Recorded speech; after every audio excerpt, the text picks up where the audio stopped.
Okay, good evening all. Welcome to Learners Academy. Okay, तो exercise number 14.3 के बाद graphical representation के बाद जो टॉपिक आता है वो है मेजर्स ऑफ सेंट्रल टेंडेंसी। ये बुक में दिया हुआ है, लेकिन हम हमारे हिसाब से इस चैप्टर को अप्रोच कर रहे थे, तो उसमें हमने इस चैप्टर को कुछ स्टेप्स में डिवाइड किया था। याद है आपको? पहला स्टेप था स्टेप नंबर ए था कलेक्शन ऑफ डेटा। याद है क्या? Collection of data. और इस कलेक्शन ऑफ डेटा की जो एक्सरसाइज थी वो थी 14.1। फिर बी सेक्शन आया था प्रेजेंटेशन ऑफ डेटा या ऑर्गेनाइजेशन ऑफ डेटा भी कह सकते हो। डेटा कलेक्ट कर लिया, अब उसको प्रेजेंट करके लाना है। अब प्रेजेंट भी दो तरीके से होता है, एक होता है टेब्यूलर और एक होता है ग्राफिकल।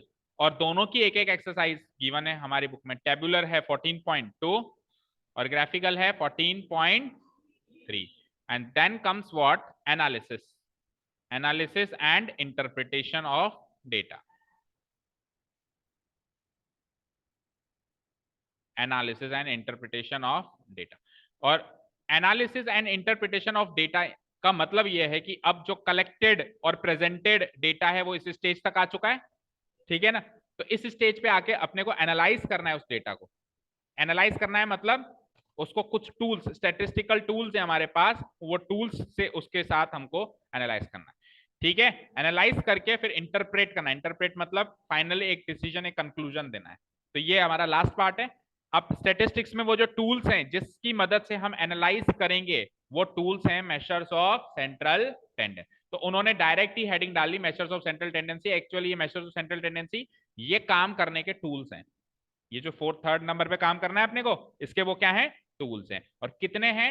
हमारे लेवल पे 3 है, मतलब 10th लेवल तक 3 है। Mean, median and mode. In 3 tools की मदद से अपन एनालाइज भी करेंगे और फाइनली इंटरप्रेट भी करके बताएंगे, ठीक है?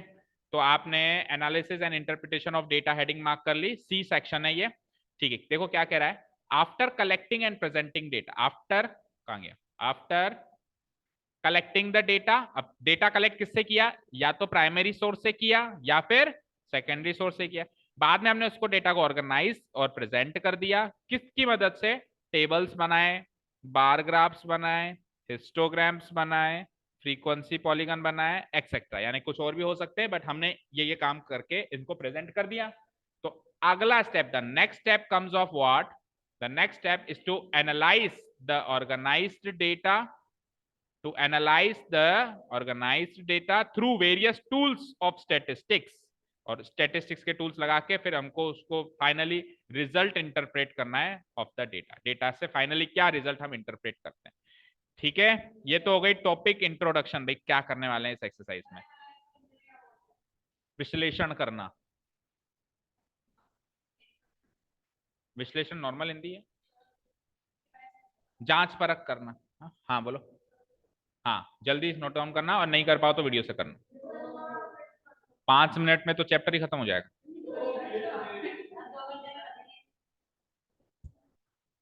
हाँ जल्दी कर।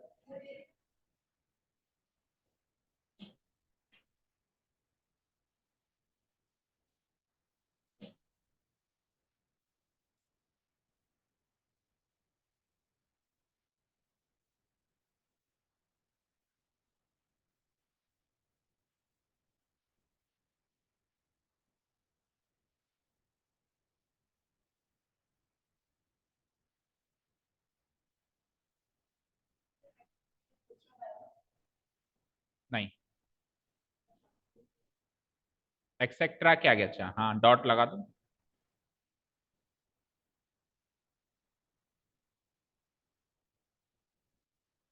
The next step is to analyze the organized data through various tools of statistics, and finally we need to interpret the result out of that data.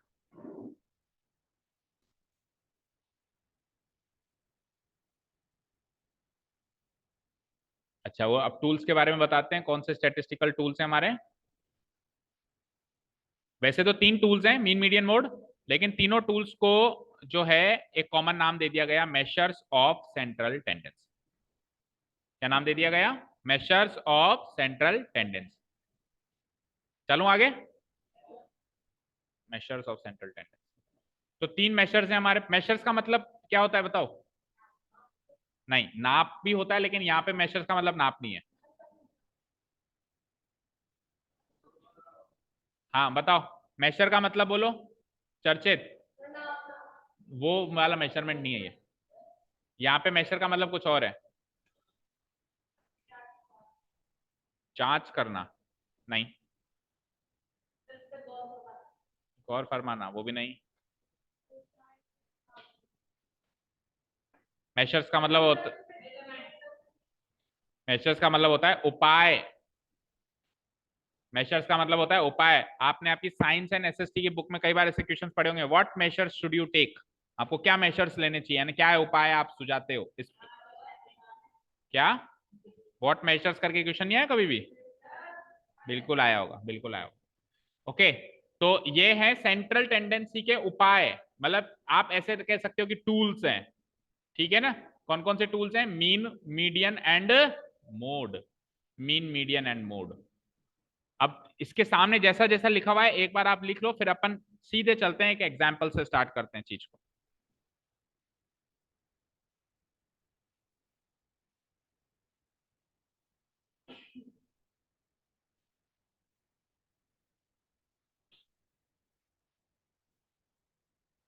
जैसा जैसा लिखा हुआ है एक बार के लिए लिख दो। Mean, median. हाँ, ये सिंबल भी उतारना है, ऐसा कैसे, एक बार के लिए लिख लो, पेपर वर्क। हाँ, कैपिटल एम। फिर नीचे हम एक एक को उठाएंगे, मीन, मीडियन एंड मोड को, आगे का काम करेंगे।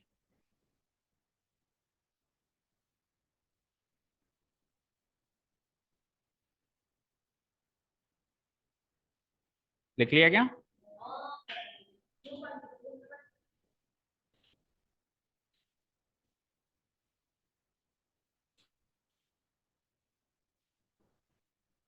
लिख लिया?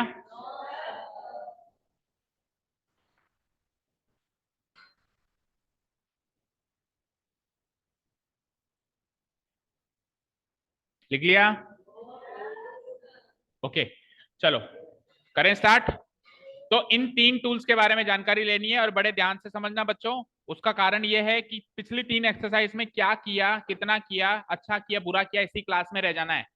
मतलब टेंथ में कैरी फॉरवर्ड नहीं होना है। और ये चौथी एक्सरसाइज ही पूरा का पूरा चैप्टर है टेंथ क्लास में।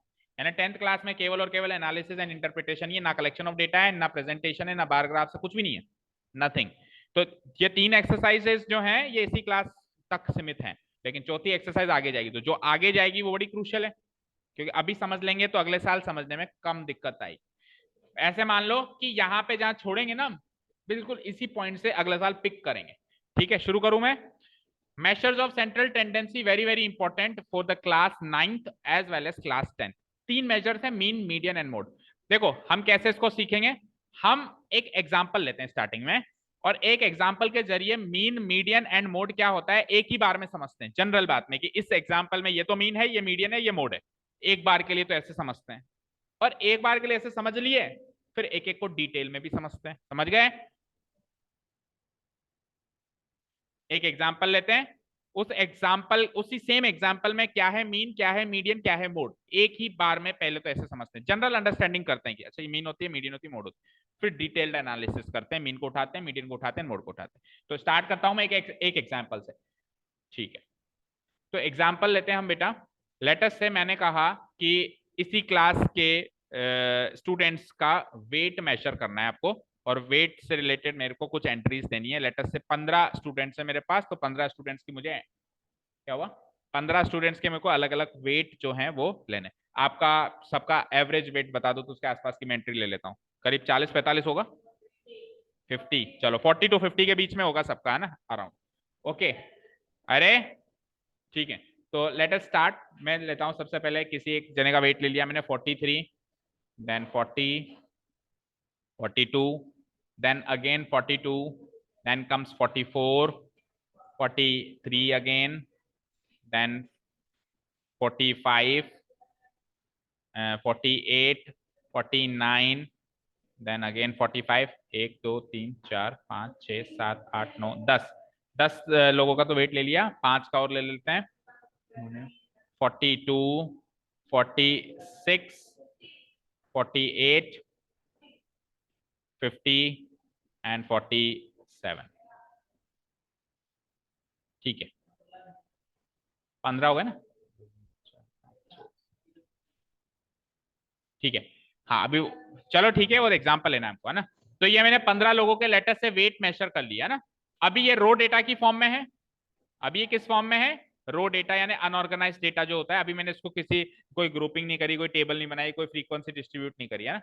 तो रो डेटा अगर हमारे पास है तो उसका तो मीन मीडियन मोड कैसे निकालेंगे, पहली बात ये करेंगे। फिर हमारे पास ऑर्गेनाइज डेटा यानी टेबल फॉर्म में डेटा है तो उसका मीन मीडियन मोड कैसे निकालेंगे वो बात करेंगे, यानी अनऑर्गेनाइज डेटा के लिए एंड ऑर्गेनाइज डेटा। अभी अनऑर्गेनाइज है ये डेटा, तो हम इसका मीन मीडियन मोड कैसे निकालेंगे। तो देखो क्या लिखा हुआ है, मीन की डेफिनेशन ही उसका फॉर्मूला है। मीन का मतलब एवरेज। एवरेज आपने बचपन में 7th 8th क्लास से निकालना शुरू कर दिया होगा, टॉपिक मैथ्स में आया होगा। बट मैथ्स के अंदर हम उसको जनरल मैथमेटिक्स के अंदर उसका नाम एवरेज है, और स्टेटिस्टिक्स में उसका उसका नाम जो है वो एवरेज से बदल के क्या हो जाता है, मीन। या फिर कहीं कहीं आर्थमेटिक मीन भी लिखा रहता है, एक ही बात है, मीन या आर्थमेटिक मीन, और उसका सिंबल होता है कैपिटल एक्स, उसके ऊपर बार। तो एवरेज का मतलब क्या होता है समझते हो सब लोग। एवरेज का मतलब ये होता है कि देखो ध्यान से सुनना, एक सिंपल सी डेफिनेशन बताता हूं, होपफुली उससे समझ में आएगा। कि लेटर से आप लोगों के पास कुछ अमाउंट ऑफ मनी है, किसी के पास 20 है, किसी के पास 30 है, 50 है, कुछ कुछ कुछ कुछ अमाउंट ऑफ मनी है। मैं सबसे सबका अमाउंट ले लूं, इकट्ठा कर लूं, और फिर सब में बराबर बांट दूं, तो एक एक को जितना मिलेगा वो एवरेज होगा। समझे क्या, समझे क्या भाई। सबसे तो ले लूं, अब हो सकता है किसी के पास कम हो, किसी के पास ज्यादा हो, सबसे तो मैंने ले लिया और इकट्ठा कर लिया, टोटल कर लिया। टोटल को फिर तुम लोग जितने भी हो 15 हो 16 हो उससे डिवाइड कर दूं मैं, और सबको बराबर बराबर बांट दूं। तो ऐसा करने में ऐसा भी हो सकता है कि जिसके पास जितने अमाउंट पहले था एग्जैक्टली उतना ही मिले उसको। ऐसा भी हो सकता है कि जितना पहले था उससे ज्यादा मिले, और ऐसा भी हो सकता है कि जितना पहले था उससे कम मिले। दोनों ही तीनों ही चारों ही केसेस हो सकते हैं ना, सारे केसेस हो सकते हैं। लेकिन अब आपके पास जितना अमाउंट है, अब आपके पास हर एक के पास जितना जितना अमाउंट है इक्वल अमाउंट है। तो एवरेज का मतलब होता है सबका कलेक्ट करके इक्वल डिस्ट्रीब्यूट करना ही एवरेज होता है। ठीक है, ठीक है, क्लियर है। तो इसको बोलते हैं एवरेज, इसको क्या बोलते हैं, एवरेज। तो जो मैंने तरीका बताया, जो मैंने एक एक्टिविटी करके बताई, उसमें फॉर्मूला छुपा हुआ है। मैंने क्या करा, सबसे कलेक्ट किया, दैट मीन्स मैंने क्या किया, सबका जोड़ दिया, सम कर दिया, और फिर डिवाइड कितनों से कर दिया, जितने आप लोग बैठे हो। तो एवरेज का फॉर्मूला हो जाता है sum divided by number, sum divided by sum of all observations divided by number of observations. ठीक है। तो सपोज करो मैं इसका मीन निकालना चाह रहा हूं, मीन निकालना चाह रहा हूं मैं इसका ना। मीन का साइन यही होता है, चलो लिख भी देता हूं मीन। तो फॉर्मूला क्या है, सम। अभी मैं डिटेल में लिखाऊंगा तो पूरा ढंग से फॉर्मूला भी लिखा दूंगा। अभी मैंने क्या कहा, जनरल अंडरस्टैंडिंग कर रहे हैं, एक ही एग्जांपल में तीनों चीजें क्या क्या होती हैं वो बात कर रहे हैं अपन, है। तो सम डिवाइडेड बाय नंबर, तो इसका इसका सम कर दो जल्दी से।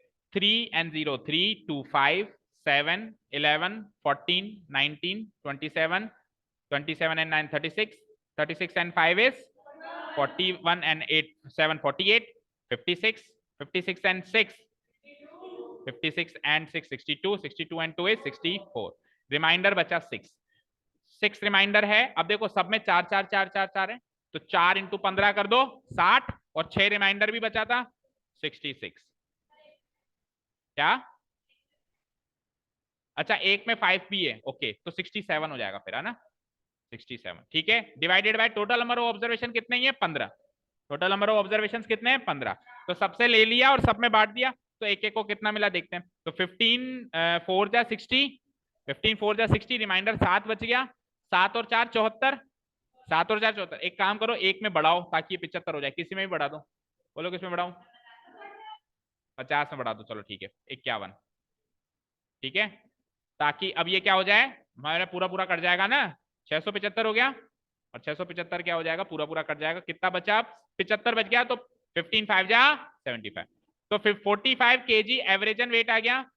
कहने का मतलब ये है कि सपोज करो मैंने, मेरे से किसी ने पूछा कि यार आपकी क्लास में जो बच्चे हैं उनका एवरेज वेट कितना है, तो मैंने आज सबसे वेट पूछा, तो किसी ने कहा 43, किसी ने कहा 40 42, तो मैंने सबका एक एवरेजन वेट बता दिया कि लगभग लगभग सबका वेट 45 के आसपास है। तो ये एवरेज वेट है। अब हो सकता है किसी का एग्जैक्ट 45 हो सकता है 45 से किसी का ज्यादा भी हो, और हो सकता है किसी का कम भी हो, पर ये एवरेज है। ये क्या है, एवरेज। कई बार हम ऐसा क्वेश्चन भी करते हैं और बताते भी हैं कि तेरी गाड़ी कितना एवरेज देती है, बोलते हैं कि नहीं बोलते हैं। एक्चुअली हम गलत क्वेश्चन करते हैं, हमको पूछना ये चाहिए कि तेरी गाड़ी कितना एवरेज माइलेज देती है, लेकिन हम वो माइलेज वर्ड तो बोलते नहीं, शॉर्ट में बोल देते हैं एवरेज।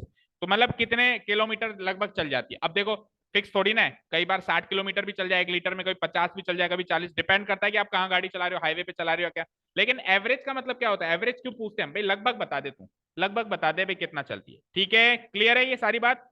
तो ये तो होता है मीन, सिंपल सा फॉर्मूला समझ में आया, सबको जोड़ो और सब में बांटो, सबको जोड़ो सब में बांटो। ओके क्लियर है। आप एसएसटी पढ़ते हो तो वहां पे कम्युनिस्ट इकोनॉमी आती है, अलग अलग अर्थव्यवस्था होती है ना देशों की, तो कोई कम्युनिस्ट इकोनॉमी पे बिलीव करता है। उनकी गवर्नमेंट पता है क्या करती है, वहां पे कोई अमीर गरीब नहीं होता है, जो जिसके पास जितने पैसे हैं सबसे गवर्नमेंट ले लेती है और फिर सब में बांट देती है, तो वो एवरेज वाला तरीका अपनाती है। ऐसी गवर्नमेंट्स भी होती है, ऐसी इकोनॉमी होती है, ऐसी अर्थव्यवस्था होती है कई देशों में। अब जैसे इंडिया में तो नहीं है, इंडिया में तो जो जिसका है उसका है, डेमोक्रेसी डेमोक्रेटिक है यहाँ पे तो, है ना। ठीक है क्लियर है।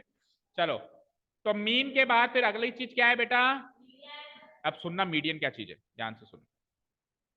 मीडियन, जिसमें अपन एम इसके मतलब होता है, इसका देखो उधर मीनिंग क्या लिखा हुआ है, चेक करो, मिडिल मोस्ट एंट्री। क्या, मिडिल मोस्ट एंट्री। कई जगह इसको मिड वैल्यू भी बोला जाता है, क्या बोला जाता है, मिड वैल्यू। यानी कि वो एंट्री जो बीचों बीच है, एग्जैक्ट सेंटर पे है, तो वो एंट्री निकालने के लिए जो बीचों बीच है, दी हुई सारी एंट्रियों को या सारे ऑब्जर्वेशंस को या तो असेंडिंग ऑर्डर में अरेंज करो या फिर, और फिर बीचों बीच कौन सी है, वही मीडियन है। सरल एंड सिंपल। भाई देसी भाषा में याद रखो मीडियन क्या होता है, तो फॉर्मूला अपने आप याद हुआ कि नहीं हुआ, क्या कहा मैंने, जितने भी ऑब्जर्वेशन उनके बीचों बीच की एंट्री चाहिए ना, बीचों बीच की एंट्री तो तभी आएगी जब एक ऑर्डर में वो अरेंज होगा। तो हम क्या करेंगे, या तो असेंडिंग या डिसेंडिंग ऑर्डर में इसको अरेंज करेंगे। तो मैं ऊपर की साइड अरेंज कर रहा हूँ, हेल्प मी आउट। सबसे पहले सबसे छोटा कितना है, 40। 40 के बाद क्या है, 41 नहीं है कहीं, 42 कितने, 1 2 3, 3 बार 42 है। फिर हम काउंट कर लेंगे अगर कुछ रह गया तो। 42 के बाद 43 कितने, एक ही बार, 2 बार। ओके 43 43, ठीक है फाइन। 43 के बाद 44 कितनी बार है, एक ही बार है। देन उसके बाद 45, वो 2 बार है, 45 एंड, नीचे लिखता हूँ रुको, यहाँ पे कट रहा है ना, 45 एंड 45। नेक्स्ट कितनी बार, 1 टाइम 46, देन कितनी बार, 1 टाइम 47, देन 48, 48 2 बार दिखाई दे रहा है, और फिर 49 एक बार ही है, और लास्ट 51, राइट। अब काउंट कर लो, 1 2 3 4 5 6 7 8 9 10 11 12 13 14 15। ठीक है, तो 15 काउंट हो गए, तो असेंडिंग ऑर्डर में अरेंज हो गया, चाहो तो डिसेंडिंग ऑर्डर में भी कर सकते हो। अब इसमें बीचों बीच वाली एंट्री सोचनी है, बीचों बीच वाली एंट्री। तो 15 लोग अगर खड़े हैं, तो बीचों बीच वाला आदमी 8वें नंबर का आदमी होगा, 7.5 वाला क्यों होगा, इतना ही दिमाग है क्या। 15 में से बीचों बीच वाला 8वें नंबर का बंदा होगा नहीं होगा, बच्चा होगा कि नहीं होगा। 7 इधर हटाओ, 7 इधर हटाओ, 8वें नंबर वाला सेंटर पे होगा। देखो कैसे, 1 2 3 4 5 6 7, 7 तो हटा दिए मैंने लेफ्ट साइड से, और राइट साइड से भी 1 2 3 4 5 6 7, 7 ही हटा दिए यहाँ से। तो जो मिडिल मोस्ट एंट्री है 45 kg इज द मीडियन। समझ आया, आ सकते हैं। देखो mean median and mode tools हैं। देखो मेरी बात सुनो, सपोज करो कोई प्रॉब्लम है, उसका हम सॉल्यूशन निकाल रहे हैं, तो सॉल्यूशन निकालने के कई मेथड्स हो सकते हैं। मेथड से सॉल्यूशन तो करीब करीब सेम ही निकलता है।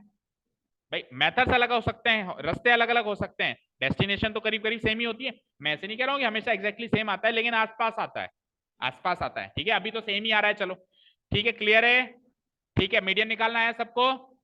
अब आपकी तरफ से ऐसा सवाल आ जाना चाहिए था, पता नहीं क्यों नहीं आया, कि अगर 16 लोग हैं फिर सेंटर पे कैसे पहुंचोगे। पूछने वाली थी, पूछा क्यों नहीं, बोली थी क्या। ओके ठीक है, तो अभी तो 15 लोग थे, तो 15 लोग में सेंटर पहुंचना आसान है, क्योंकि ऑड नंबर है 15, क्या है, एक ऑड नंबर है। ऑड नंबर में सेंटर मोस्ट एंट्री मिल सकती है, लेकिन इवन नंबर है अगर टोटल ऑब्जर्वेशंस, तो फिर सेंटर मोस्ट एंट्री तो मिलेगी नहीं। लेटस से मैं एक एंट्री बढ़ा देता हूं, यहाँ पे मान लो 52 भी है, लेटस। तो अब आप सेंटर मोस्ट पे नहीं पहुंच पाओगे ना, आप 7 यहां से हटाओगे, और 7 जब आप यहां से हटाने जाओगे, स्टार्टिंग एंड से अगर आप 7 एंट्रियां हटाने जाओगे, तो एक तो ये हट गई, 2 3 4 5 6 7, तो सेंटर में आपको एक नहीं बल्कि कितनी एंट्रियां मिलेंगी, तो हम इन 2 एंट्रियों का एवरेज ले लेंगे। क्या कहा मैंने, मिडिल मोस्ट में 2 एंट्रियां मिलेंगी, इनका क्या ले लेंगे, एवरेज। एवरेज समझते हो ना, अभी बताया, यानी इन दोनों का मीन ले लेंगे भाई, इन दोनों को जोड़ के डिवाइडेड बाय 2 कर लेंगे। अभी तो दोनों सेम है तो एवरेज भी सेम आएगा 45। लेकिन मान लो दोनों अलग अलग होते, ये 45 होता, ये 47 होता, तो 45 47 का एवरेज क्या आ जाता, 46। मतलब इन दोनों के भी बीच की एंट्री ढूंढ लेते हैं। अभी तो 45 45 दोनों सेम है ना, तो इनके बीच की एंट्री भी 45 ही है। लेकिन अगर मान लो ये 45 है, ये 47 है, तो बीच की एंट्री 46 आ जाती, या फिर 45 और 46 है तो बीच की एंट्री 45.5 आ जाती, डेसिमल में भी आ सकती है मीडियन।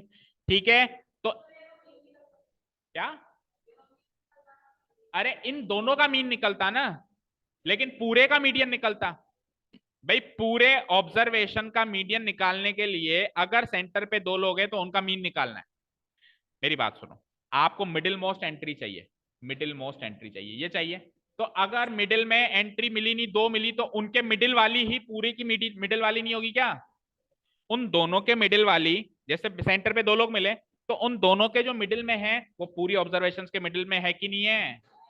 अभी मान लो यहाँ 45 है, यहाँ 47 है, तो इन दोनों का मिडिल में 46 है, तो ये 46 इस पूरे ऑब्जर्वेशन का मिडिल है, ऑब्वियस बात है, क्योंकि हमने असेंडिंग ऑर्डर में अरेंज कर रखा है। समझ गए क्या, ठीक है। तो मीडियन निकालना आ गया दोनों ही तरीकों से, मतलब दोनों तरीकों नहीं, दोनों ही केसेस में।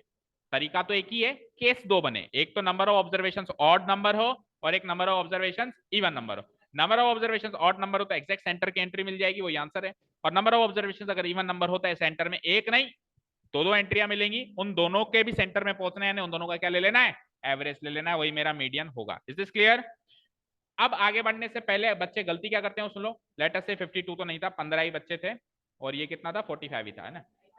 ठीक है, तो सुनो, अब मिडिल मोस्ट पहुंचने के लिए जैसे 7 एंट्रियां यहां से उड़ा दी और 7 एंट्रियां यहां से उड़ा दी, है ना, तो बच्चे मीडियन 8 लिख देते हैं गलती से। कैसे सर, 1 2 3 4 5 6 7 गया, या 8वां नंबर, तो 8वां तो इसकी पोजीशन है, 8 तो इस एंट्री की पोजीशन है, पोजीशन आंसर नहीं आएगी, उस पोजीशन पे कौन बैठा है वो आंसर आएगा। तो ये गलती ना करें, 8 तो पोजीशन है, ठीक है ना, पोजीशन मीडियन नहीं हो सकता, उस पोजीशन पे कौन सी एंट्री बैठी है, उस पोजीशन पे कौन सा एक्सआई बैठा है, ये एक्सआई बोलते हैं इसको अपन, ऑब्जर्वेशन क्या एक्चुअली, वो ऑब्जर्वेशन मेरा मीडियन होगा। ठीक है, तो ये गलती करने से बच लोगे। अच्छा जी, अब मीन निकालने का तो सर एक ऑथेंटिक फॉर्मूला आपने दे दिया, सम डिवाइडेड बाय नंबर, लेकिन मीडियन निकालने का तो अभी तक तरीका दिया है आपने, फॉर्मूला तो नहीं दिया। मीडियन निकालने का आपने केवल और केवल क्या दिया है, तरीका। भाई 7 यहां से उड़ा दो, 7 यहां से, 15 है तो 7 7 उड़ा दो, 17 है तो 6 6 उड़ा, 8 8 उड़ा दो, 21 है तो 10 10 उड़ा दो, ये तो तरीका हुआ ना, बट कोई फॉर्मूला नहीं मिला अभी भी, तो फॉर्मूला दूंगा अभी डिटेल में जब बताऊंगा।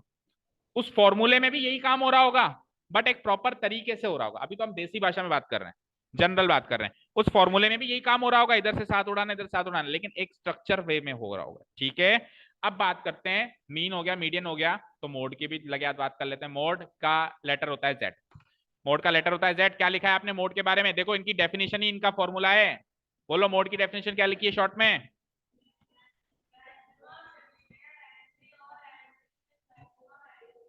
Maximum frequency.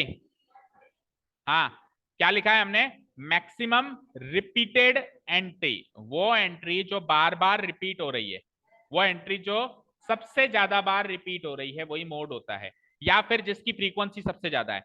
तो देखो इनमें से, अब ये तो मीडियन निकालने के लिए हमने अरेंज किया था, इसको तो एक बार चाहे इसमें से ही देख लो, वो तो कहीं से भी देख लो, बात तो ही, एंट्रियां तो वही है, बट इसको एक बार हम साइड में रखते हैं, इधर से ही देख लो। तो maximum entry, maximum number of times कौन सी एंट्री रिपीट हो रही है, 42, 1 2 3, इससे ज्यादा बार कोई भी एंट्री रिपीट नहीं हुई तो मोड हो जाएगा मेरा 42 केज, तो उसमें मोड नहीं निकलवाएगा फिर वो। ठीक है, मेरे को पता है क्या कहने वाला है कि सर मान लो 2 एंट्री ऐसे हैं जो 3 3 बार रिपीट हो रही हो, तो उसमें फिर मोड का क्वेश्चन ही नहीं बनता, डेटा इनसफिशिएंट इज आंसर। ठीक है, क्लियर है क्या, यहां तक क्लियर है। अब मोड को मेजर्स ऑफ सेंट्रल टेंडेंसी क्यों माना गया, अब सुनो इसका कारण भी सुनो। मीन को क्यों माना गया, मीन का तो सिंपल सा लॉजिक है कि अगर आपको सेंटर वैल्यू चाहिए तो सबसे जोड़ लो और सबको बांट दो, सेंटर वैल्यू होगी। मीडियन भी मिड वैल्यू है, सबको असेंडिंग ऑर्डर में अरेंज कर दो, जो मिड में बैठा है वो सेंटर वैल्यू ही है। लेकिन मोड को क्यों माना गया कि तू सेंटर वैल्यू है, देखो ध्यान से सुनो। सपोज करो मैंने ओरली आपसे पूछना स्टार्ट किया, भाई अपना अपना अपनी अपनी क्या पूछा था, वेट वेट बताओ, इसने कहा 42, इसने कहा 43 44, सबने बोलते गए, मैं सुनता गया। अब मेरे कानों में जो चीज बार बार टकराएगी, मेरी साइकोलॉजी है कि मेरा मन ऑटोमेटिक उसको एवरेज मान लेगा। जैसे बार बार मेरे कानों में टकरा रही है 42 42 42, 3-4 बार मैक्सिमम बार टकरा गई वो आवाज। मैं क्या कहूंगा, हाँ सर, किसी ने एकदम से आगे पूछ लिया, सर आपने बताया नहीं आपकी क्लास की एवरेज एज। हाँ सर बता दिया 42 है, क्योंकि वो 42 एंट्री बार बार मेरे कानों में टकरा रही है। तो maximum number of times repeat होने वाली एंट्री भी सेंट्रल वैल्यू मान सकते हैं, सेंट्रल टेंडेंसी मान सकते हैं डेटा की, अलग अलग सिचुएशन में। Is this clear? रीजन पता होना चाहिए कि maximum number of time repeat होने वाली एंट्री को क्यों हम सेंट्रल टेंडेंसी का ओके आवाज नहीं। तो अभी तक हमने क्या किया, हमने मीन मीडियन एंड मोड को एक ही एग्जाम्पल से कवर किया। भाई देखो, तीन अलग अलग चीजें मानते हैं बात, तो डिटेल में तो पढ़ ही रहे हैं, लेकिन एक बार एक ही चीज की हमने मीन मीडियन एंड मोड निकाल लिया ना, तो ऊपर ऊपर से अंडरस्टैंडिंग क्रिएट हो गई कि मीन ये होता है, मीडियन ये होता है, और करीब करीब तीनों की वैल्यूज आसपास की होती है। देखो मीन एंड मीडियन तो हमारे केस में एक्जैक्टली सेम निकला, और 42 भी 45 के नजदीकी निकला। तो ऐसा हमेशा होगा, डेटा ये मीन मीडियन मोड का आपस में निकल के आएगा। और एक बार हम तीनों को अब डिटेल में पढ़ लें, तो उसके बाद क्या करेंगे, हम तीनों के बीच में एक रिलेशनशिप भी स्टैब्लिश करेंगे, तीनों को डिटेल में पढ़ने के बाद। इसकी दूसरी डेफिनेशन भी आपको होपफुली समझ में आ गई होगी। ये क्या कह रहा है कि entry with maximum frequency. Frequency क्या होता है, अपन फ्रीक्वेंसी अलॉट करते थे जो जितनी बार रिपीट होता था। तो अभी मान लो 42 के सामने फ्रीक्वेंसी अलॉट करूं तो इसकी फ्रीक्वेंसी 3 होगी, क्योंकि ये 3 बार रिपीट हो रहा है। तो तीन इसकी इस फ्रीक्वेंसी वाले कॉलम में जो मैक्सिमम नंबर होगा वो 3 होगा, तो उसके सामने वाली एंट्री मेरी मोड हो जाएगी। ठीक है ना, entry with maximum frequency. Clear है, यहां तक क्लियर है सबको? अब सुनिएगा नेक्स्ट थिंग, अभी अपन डिटेल में चलने वाले हैं, लेकिन अब हमारे एक्सरसाइज में क्वेश्चंस किस टाइप के हैं उसकी बात कर रहा हूं एक बार, फिर हम डिटेल में चलेंगे। देखो मैंने अभी डिस्कस किया अनऑर्गेनाइज डेटा और साथ में ऑर्गेनाइज डेटा। अनऑर्गेनाइज डेटा रो डेटा होता है, उसमें कोई टेबल लेबल नहीं बनी रहती, एक सिंगल लाइन में उसने डेटा दे दिया, यही आपका डेटा है ना, रो डेटा जिसको अपन कहते हैं। और ऑर्गेनाइज डेटा में हमको टेबल फॉर्म में डेटा मिलेगा। वैसे तो ऑर्गेनाइज डेटा ग्राफिकल फॉर्म में भी होता है, लेकिन अब हमको ग्राफिकल फॉर्म में नहीं मिलेगा, वो हमसे बनवा लिया उसने, ठीक है, लेकिन अब हमको देगा वो किस फॉर्म में, टेबल फॉर्म में। तो यहाँ पे अनऑर्गेनाइज डेटा पे आपके लेवल पे, क्लास 9th लेवल पे मीन का क्वेश्चन बन सकता है आपके एक्सरसाइज में, मीडियन का भी क्वेश्चन बन सकता है और मोड का भी बन सकता है, जो अभी अपन ने एक एग्जांपल से तीनों का निकाला, तीनों ही क्वेश्चंस बन सकते हैं, ठीक है। बट ऑर्गेनाइज डेटा में आपके केवल और केवल मीन का ही क्वेश्चन है, that means no median and no mode, वो अगले साल आएगा, वो अगले साल आएगा। तो इन ऑल आपको कितने फॉर्मूले याद करने हैं, 4। अनऑर्गेनाइज डेटा के 3, मीन मीडियन मोड, और ऑर्गेनाइज डेटा का केवल मीन का ही फॉर्मूला याद करना है। 4 फॉर्मूले याद है तो अगली एक्सरसाइज सॉल्व हो सकती है। क्लियर है, क्या क्या क्या करना है वो क्लियर हो गया सभी को? ठीक है, अब डिटेल में चल रहे हैं हम लोग। तो मीन हेडिंग डाल लिया आपने। देखो मीन के बारे में क्या कहना है इसका, ये कहता है कि x1 x2 x3 up to xn, मान लो कुछ ऑब्जर्वेशन हैं, जैसे अभी 15 थे, कितने भी हो सकते हैं। मान लो पहला ऑब्जर्वेशन है x1, दूसरा ऑब्जर्वेशन x2, तीसरा ऑब्जर्वेशन है x3 और अप टू xn। xn मतलब ये n can be any natural number, 10 20 30, मान लो इतने ऑब्जर्वेशन हमारे पास हैं। Be the observation of the data collected and organised, data collect कर लिया, ऑर्गेनाइज कर लिया, कुल मिला के इतने ऑब्जर्वेशन है हमारे पास। तो उस डेटा का mean of this data is calculated by a formula, is calculated by a formula which is sum of all observations divided by number of observations. Sum of all observations divided by what, number of observations. अब थोड़ा quick लिखो क्योंकि time हो गया और मेरे को तीनों की थ्योरेटिकल पार्ट अभी खत्म करना है, ताकि कल से एक्सरसाइज शुरू करें। क्या नहीं कर लो, ज्यादा लेंदी नहीं है, बस थोड़ा सा क्विक लिखो, हो जाएगा काम। ठीक है, लिख लिया है, sum of all observation divided by number of observation.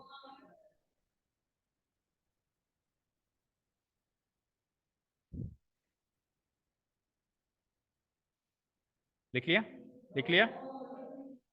आगे वाले क्या कर रहे हैं, हो गया, जल्दी करो। तो अभी हमने शॉर्ट में यही तो फॉर्मूला लगाया था, सम डिवाइडेड बाय नंबर। अब एग्जाम में लगाएंगे तो पूरे ढंग से लिख के लगाएंगे, अभी मैं शॉर्ट में समझा रहा था, अभी डिटेल हो गया। सम ऑफ ऑल ऑब्जर्वेशन, सारे ऑब्जर्वेशन जितने भी है, जैसे 45 kg 43 kg, ये सब ऑब्जर्वेशन हैं, इनको सम करो और जितने भी ये हैं 15 है 16 है, उससे इसी को डिवाइड कर दो, सबको बराबर मिल जाएगा। ठीक है, क्लियर है मीन का फॉर्मूला। अब इस फॉर्मूले को, ये है स्टेटमेंट फॉर्म में फॉर्मूला, ये है स्टेटमेंट फॉर्म में फॉर्मूला, और ये एक तरीके से इसकी डेफिनेशन है, एक तरीके से मीन की डेफिनेशन है, ये क्या है, डेफिनेशन। अब स्टैटिस्टिक्स की भाषा में यही फॉर्मूला कुछ अजीब तरीके से कन्वर्ट होकर आता है, तो एक बार आप लिखो और लिख के फिर उसको का मतलब समझते। तो इसी के नीचे मीन का स्टैटिस्टिकल फॉर्मूला लिखा हुआ है, जैसा भी समझ में आ रहा है, जैसे भी ये चिन्ह बने हुए, एक बार लिखने की कोशिश करो। और फिर इस फॉर्मूला को अपन थोड़ा सा एक्सप्लोर करते हैं।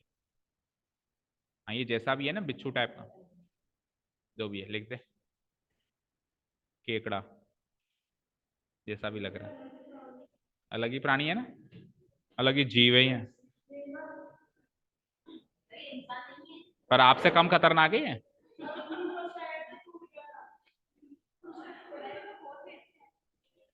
ओके,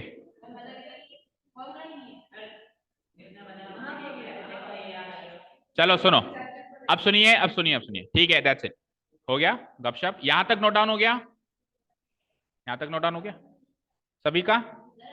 हाँ, ये वन है, ये वन और ऊपर N, I equal to one है, ये एन है, ये एक्स आई है, और इस साइन को बोलते हैं समेशन या सिग्मा, समेशन, समेशन या फिर सिग्मा भी बोल दे, सिग्मा, ठीक है, ये बोलते हैं इसको, ठीक है। चलो लिख लिया सबने, ठीक है। अब सुनो, अब सुनिए ध्यान से मेरी बात सुनिए, अब समझने में ध्यान दीजिए, क्या हुआ आगे देखो, जिसका छूट गया कोई बात नहीं। हाँ जी, अभी मैंने 15 ऑब्जर्वेशंस लिखे थे, अलग अलग लोगों के वेट लिखे थे, राइट। तो मैं अगर उसका मीन निकालता, तो 15 ऑब्जर्वेशन थे ना मेरे पास, तो मैं क्या करता, 15 को जोड़ता। अब हालांकि मैंने जोड़ के सीधे लिख दिया, बट जब मैं एग्जाम में लिखूंगा, भाई आपको किसी को फॉर्मूला समझाना है लेटर से, या आपको प्रेजेंट करना है, प्रेजेंट तो आप ऐसे ही करोगे ना बेटा, कि sir x1 plus x2 plus x3 plus x4, अब 15 है तो ऐसे करते करते करते 15 तक जाना है, और डिवाइडेड बाय टोटल 15 ऑब्जर्वेशन से, तो 15 से डिवाइड कर देना। ये फॉर्मूला बना आपका, ये फॉर्मूला बना जब 15 ऑब्जर्वेशन थे। तो जैसे जैसे नंबर ऑफ ऑब्जर्वेशन चेंज होंगी, तो फॉर्मूला की स्टैंडर्ड फॉर्म भी चेंज होती रहेगी। मतलब एक पर्टिकुलर स्टैंडर्ड फॉर्म नहीं मिली ना मुझे मीन की, भाई 15 ऑब्जर्वेशन थे तो फॉर्मूला बना x1 plus x2 plus x3 up to x15 divided by 15, और जब 14 ऑब्जर्वेशन हो जाए तो x1 plus x2 up to 14 divided by 14। तो हर बार standard form of the formula change हो रही है, और तो और मान लो 300 ऑब्जर्वेशन हैं तो स्टैंडर्ड फॉर्म लिखने में ही नहीं आएगी। अगर 300 ऑब्जर्वेशन हैं, 3000 ऑब्जर्वेशन हैं, 30,000 ऑब्जर्वेशन हैं, मैं तो कहूंगा 3 करोड़ हैं, तो फॉर्मूला लिखने में ही जिंदगी खत्म हो जाएगी। समझ रहे हो ना। तो एक मीन के फॉर्मूला की मुझे एक स्टैंडर्ड फॉर्म चाहिए, जिसके अंदर कितने भी ऑब्जर्वेशन हो, वो स्टैंडर्ड फॉर्म सबको सेटिस्फाई करे, वो स्टैंडर्ड फॉर्म सबके लिए एक ही रहे, कॉमन रहे।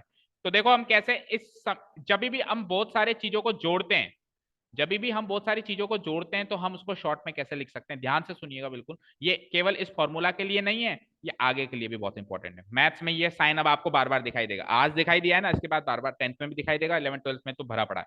ओके, देखो कैसे लिखते हैं, हमको क्या करना है, x1 x2 x3 इन सबको जोड़ना है। तो इन सब में कॉमन चीज क्या है, x x x x x x, common चीज क्या है x, तो मैं लिख दूंगा यहाँ पे x, और जो चीज बदल रही है वो क्या है, 1 2 3 4 5, और ये फॉर्मूला तभी वैलिड है जब ये बदलती हुई चीज नेचुरल नंबर है। जब ये बदलती हुई चीज क्या है, नेचुरल, तो यहाँ पे है ना 1 2 3 4 5 नेचुरल नंबर है ना कि नहीं है, तो मैं उस नेचुरल नंबर का नोटेशन डाल दूंगा n, क्या डाल दिया मैंने, n, समझ गए, यहां तक क्लियर है। अब मैंने एक साइन डाल दिया समेशन, मैंने क्या डाल दिया, एक साइन समेशन, इसका मतलब है xn को आपको जोड़ना है, xn को आपको सम करना है, क्या करना है, सम करना है। जहां पर n की वैल्यू 1 से लेकर कहां तक आ रही है, 15 तक आ रही है, 15 तक आ रही है, तो ऊपर वाली चीज को आप शॉर्ट में ऐसे लिख सकते हैं। अब कई लोग यहाँ पे n की जगह, अब जैसे हमारे स्टैंडर्ड हमारे एनसीईआरटी बुक में n की जगह i लगा हुआ है, i लगा हुआ है ना, तो आई लगा दो, जे लगा दो, के लगा दो, कुछ भी लगा दो, कुछ भी लगा सकते हो, लेकिन जो यहां लगा रहे हो यही यहां पर उसकी वैल्यू बतानी है। फिर अगर आपने आई लगाया है तो आप आई की वैल्यू बताओ, सर आई क्या, आई का मतलब है आई 1 से लेकर 15 तक, दैट मीन्स पहले आई की वैल्यू 1 लेनी है तो x1 बना, फिर आई की वैल्यू क्या लेनी है, 1 से लेकर 15 तक जाना है ना, तो फिर 2 लेनी है तो क्या बना, x2 बना, फिर आई की वैल्यू 3 लेनी है, x3 बना, और ऐसे करते करते करते 15 तक चलते चलते x15 बन जाएगा, और जितने भी ये बन गए सबका प्लस करना है। इस फॉर्मूला का या इस नोटेशन का अर्थ ये होता है, समझ आया। तो समेशन नोटेशन का मतलब समझ में आ गया, आ गया, ठीक है। अब क्या आप बना सकते हो, मैं कुछ आपको एक चीज बना के दूं, आप उसको समेशन नोटेशन में कन्वर्ट करके दिखा सकते हो, ट्राई तो कर सकते हो एटलीस्ट, ठीक है ना।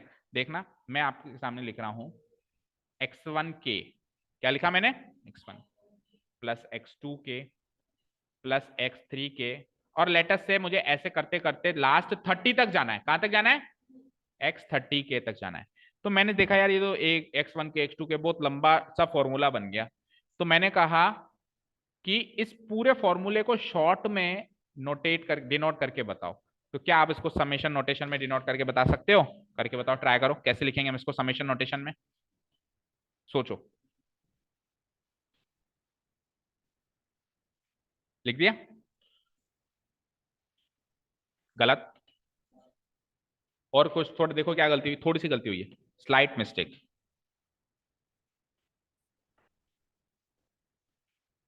क्योंकि अगर आपने बनाना सीख लिया तो फिर ऐसा साइन जहां भी आपको दिखाई देगा ना, उसका मतलब आपको समझ में आएगा, अगर आपने खुद बनाना सीख लिया तो। समझे?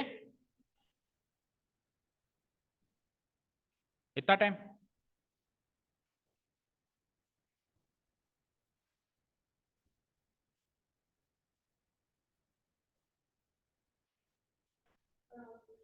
बना दिया?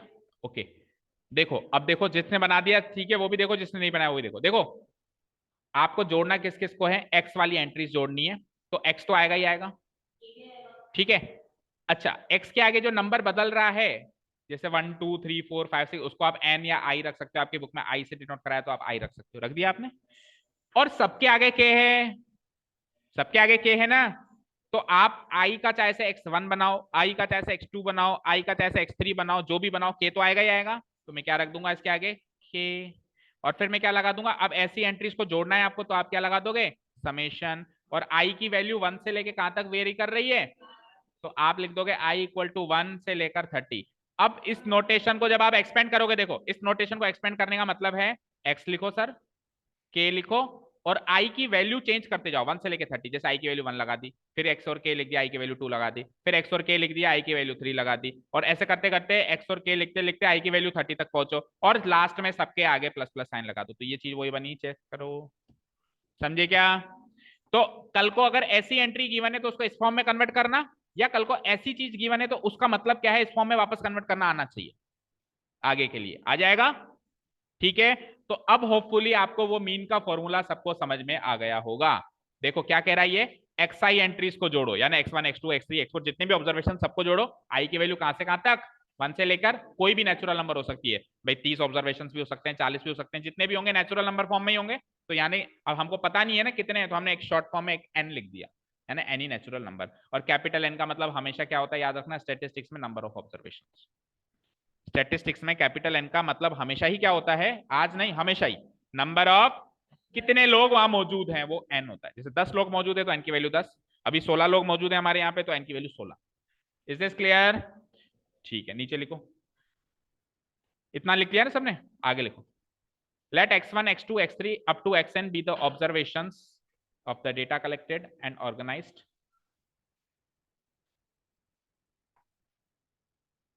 यहाँ पे एक हेडिंग डाल दो, फॉर ऑर्गेनाइज डेटा। अब जो चीज चल रही है ना वो किसके लिए चल रही है, फॉर ऑर्गेनाइज डेटा। अभी तक जो चीज चली वो अनऑर्गेनाइज डेटा के लिए थी। मैंने क्या कहा था, मीन का दोनों फॉर्मूला आएंगे आपके, मीडियन एंड मोड के तो केवल अनऑर्गेनाइज डेटा के फॉर्मूला आएंगे, लेकिन मीन के दोनों फॉर्मूले आएंगे।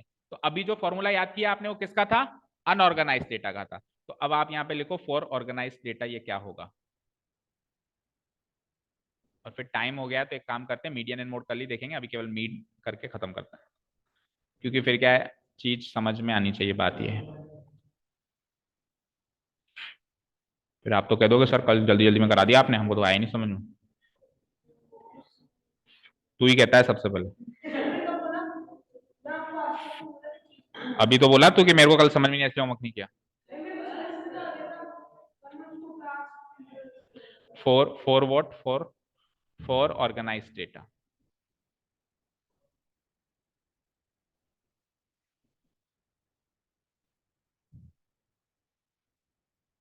फॉर ऑर्गेनाइज डेटा क्या होगा, देखो वो फॉर्मूला था अनऑर्गेनाइज, 4 फॉर्मूला का वादा किया ना मैंने, एक फॉर्मूला सिखा दिया, अब फॉर्मूला नंबर 2 चल रहा है, और फिर मीडियन एंड मोड का एक एक फॉर्मूला है, वो हम कल देखेंगे। एक्चुअली मीडियन के भी 2 हैं, 5 फॉर्मूले हो गए, फिर मीडियन के 2 फॉर्मूले आएंगे, क्योंकि ऑड नंबर के लिए अलग आएंगे और इवन नंबर के लिए अलग आएंगे, ठीक है ना।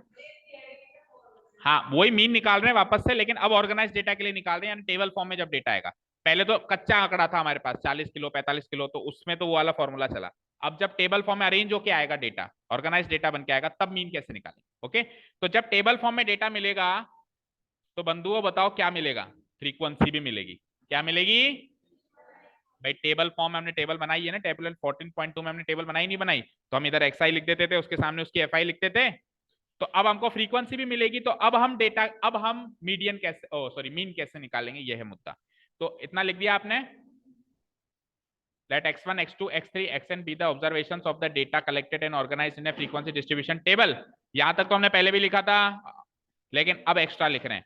Let the frequencies of the given observations be f1, f2, f3 up to fn। यानी x1 की फ्रीक्वेंसी f1, x2 की फ्रीक्वेंसी f2, क्योंकि टेबल फॉर्म में आपको याद है ना, दो कॉलम मिलते थे, इधर xi और इधर fi। हालांकि तीन कॉलम होते थे, टेली मार्किंग वो हम हमारी सहूलियत के लिए बनाते थे ताकि हमारी फ्रीक्वेंसी ढंग से बन जाए, लेकिन मेन तो दो ही कॉलम है एक्चुअली वहां पे ना, xi और fi। तो सपोज करो यहाँ पे 10 है और 10 की फ्रीक्वेंसी मान लो 3 है, तो x1 तो क्या हो गया 10, पहली एंट्री 10, और f1 क्या हो गया 3, उस x1 की फ्रीक्वेंसी कितनी है 3, समझ गए? ठीक है ना? तो अगर हमको xi भी गिवन है और fi भी गिवन है, यानी ऑब्जर्वेशंस भी गिवन है और उनके साथ में फ्रीक्वेंसीज भी गिवन है, तो मीन निकालने का फॉर्मूला लिखिए। हाँ, अब कीड़ा थोड़ा बड़ा हो गया, अब 2 हो गए, जनसंख्या बढ़ रही है उनकी, देखो।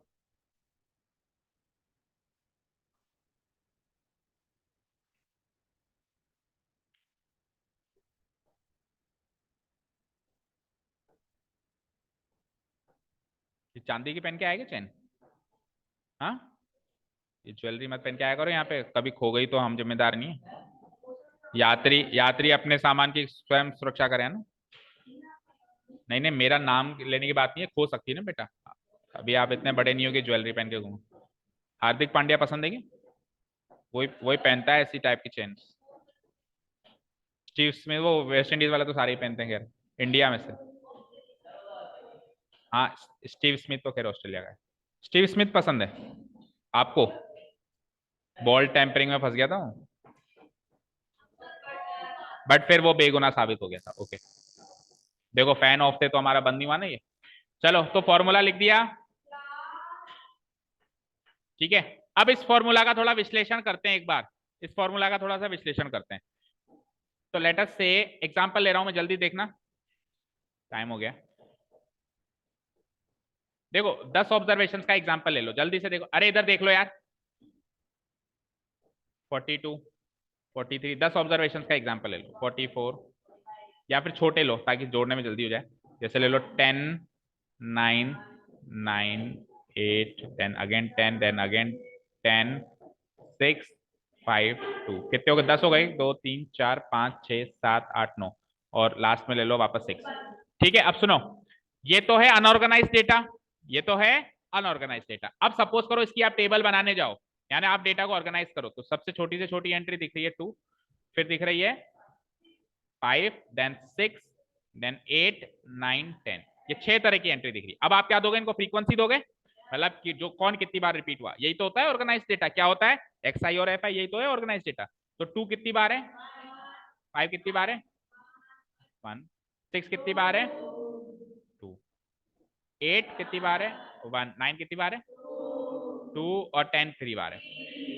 ठीक है, अब देखना क्या हुआ, हमको मीन के केस में सम चाहिए, क्या चाहिए? डिवाइडेड बाय एन, यही तो चाहिए। अब अनऑर्गेनाइज डेटा में तो आपने ऐसे ही जोड़ दिया, 10, 19 और 9, 28 और 8, 28 और 8 37, 47, 57, 57 and 6 is 63, 63 and 5 is 68, 70 and 76।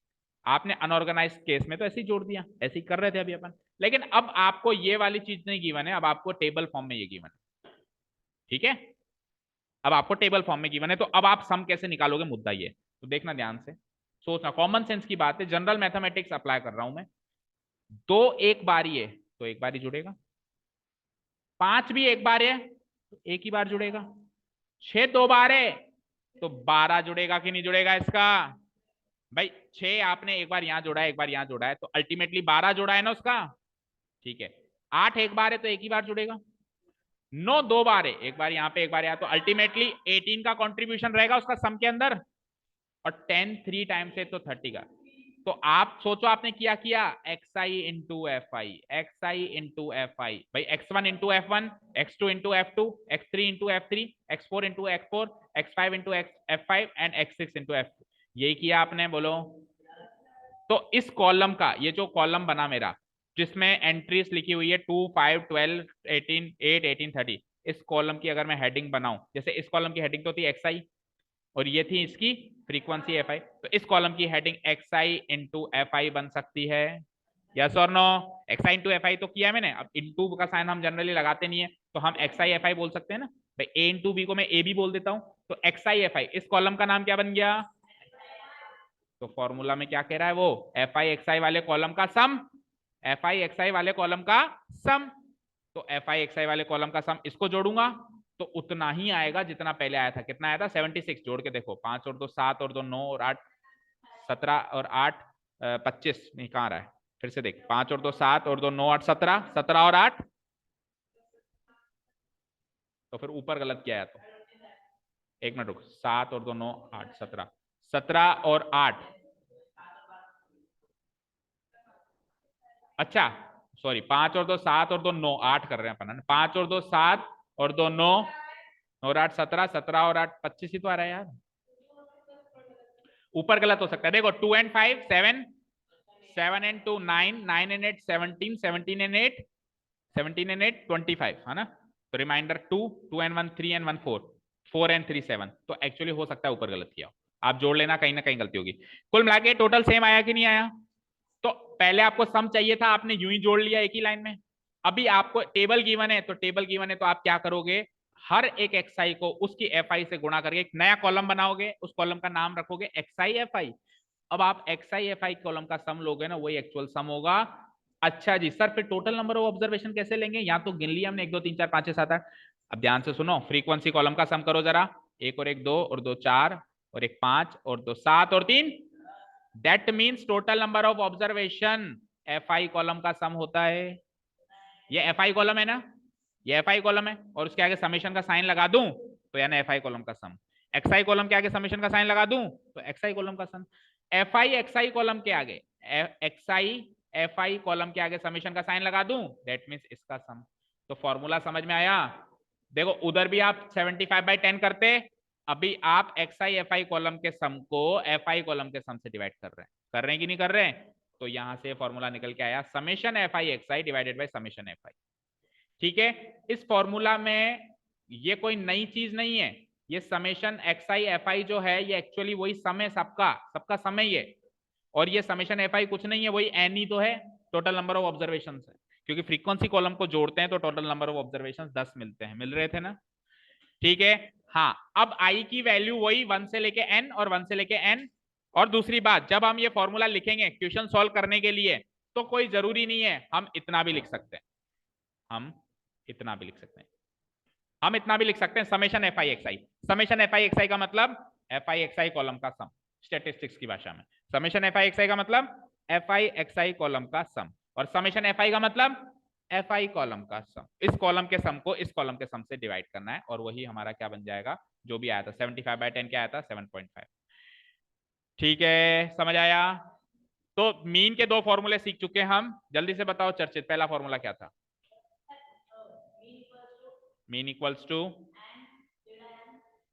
Summation या sigma, summation xi divided by n, simple सा फॉर्मूला अनऑर्गेनाइज डेटा के लिए ये, वो i equal to 1 to n, वो लिखो तो लिखो, नहीं लिखो तो वो मैटर नहीं करता, बस इतना तो लिख देना, इसमें xi कॉलम का सम कर रहे हो, यानी सारे xi को जोड़ रहे हो और जितने भी लोग बैठे हैं उससे डिवाइड कर रहे हो, ये तो है फॉर अनऑर्गेनाइज डेटा, ये तो है फॉर अनऑर्गेनाइज डेटा।